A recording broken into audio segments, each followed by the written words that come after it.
અન્નનો દાણો ક્યારે બગાડવો નહીં.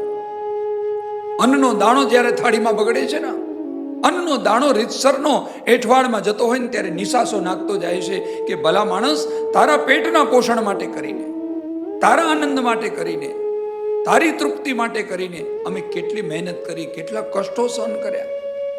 શિયાળામાં ઠંડીની અંદર ઠર્યા, ચોમાસાના માર સહન કર્યા, અરે ઉનાળાના ધગધગતી ગરમીના અંગારાઓ સહન કર્યા.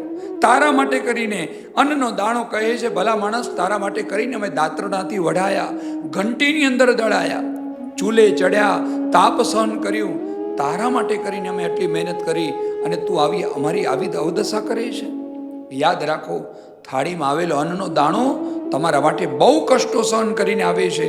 અન્નનો બગાડ કરજો નહીં. ક્યારેક અન્નનો અને અન્નના દાણાનો ને દાંતનો વેર થઈ જશે.